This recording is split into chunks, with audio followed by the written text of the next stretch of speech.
quick update on Jae Crowder. For those who don't know, Jae Crowder is sitting out until he gets traded because the Suns aren't paying him what he's worth. They won't give him a starting role, and this has created yet another locker room issue for the Suns. And with the Ayton drama bubbling, they do not need this. No. Even if Ayton said, oh, yeah, everything's good now, we're back to normal now, I do not believe that.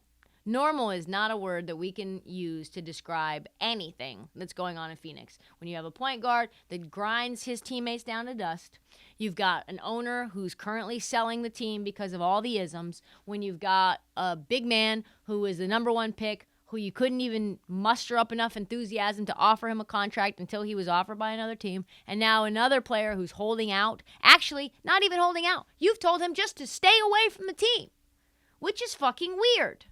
It's fucking weird. A new article dropped yesterday from my guy, Jake Fisher, exploring how weird the whole situation has gotten. Since Phoenix decided to replace Jay in the starting lineup with Cam Johnson, we knew he was going to want to trade. They're not going to offer him $10 million a year, which is what he's getting paid now, to sit on the bench. So if Phoenix doesn't want Crowder and Crowder doesn't want to be there, what's the problem? Well, Jake says the Suns, rather famously, may spend less on resources than any rival draft scouting and evaluation. Phoenix is curiously the only team in the NBA that does not owe any outgoing picks from previous trades or have any incoming picks on the horizon. The Suns' front office appears to operate on one-year schedules where each campaign is its own trip around the monopoly board, with its own set of resources to reach go once again in prosperity. That way, you're never asset-strapped with only distant first-round draft picks to upgrade your roster. What does that mean? It means they do not care that Jae Crowder's sitting there at home on the bench, and they do not care about trading him.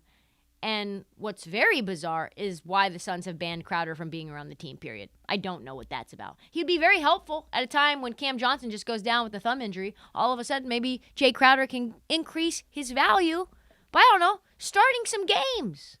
Where is he going to end up? Well, looks like he's going to land in Miami as P.J. Tucker's replacement. Actually, it's not really P.J. Tucker's replacement, is it? It's P.J. Tucker replaced him. And so he is replacing himself. Yes. Yeah, he is. So Jae Crowder was there when they went to the finals. Then he left to go to Phoenix because Miami wouldn't pay him.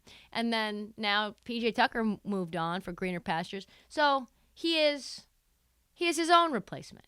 Yeah, that's really it. Yeah, very strange things, though, happening in Phoenix.